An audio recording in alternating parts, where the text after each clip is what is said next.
প্রত্যেক জায়গায় তাদের একটি স্লোগানের মুখ্য বিষয় ছিল নারী পুরুষের সমতা চাই। কিন্তু সব জায়গায় কি সমতা সম্ভব?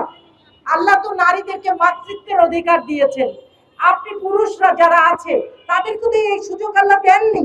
আপনি কি করে সেখানে সমান সুযোগ চাইতে পারেন? পারেন না তো। আল্লাহর দেওয়া সেই অধিকারের কাছে তো আমাদেরকে মাথা নত করতেই হবে। সুতরাং সকল ক্ষেত্রে সমান অধিকার যেমন লাভ, মর্যাদা, অধিকার আল্লাহ দিয়েছেন, কিন্তু সকল জায়গায় সাম্যতা আসলে সকল জায়গায় সম্ভব নয়।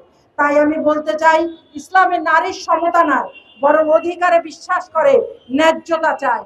তারা এত সমতা চেয়েছে সব জায়গায় ভাইরা, আপনারা দেখেছেন তারা 312 পৃষ্ঠায় বারবার সমতা চেয়েছে, কিন্তু আবার ফিরে গেছে সেই কোটার পক্ষে।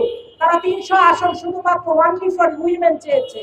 তাহলে তো সেই আমরা কোটাতেই আবার ফেরত গেলাম, যে কোটার বিরুদ্ধে বাংলাদেশ ঐক্যবদ্ধ হয়ে আন্দোলন করেছে।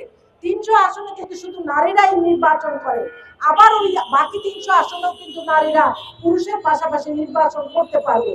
তাহলে কি হলো, যে একই নারী ওই 300 আসনে নির্বাচনে অংশগ্রহণ করবে, আলাদা 300 আসনে সে সরাসরি নির্বাচিত হবে। তাহলে এটা কি সমতা হলো? এটি স্ববিরোধী নয়, বরং এই ধরনের স্ববিরোধী আইনকে প্রত্যাহার করার, সুপারিশকে প্রত্যাহার করার আবেদন করছি।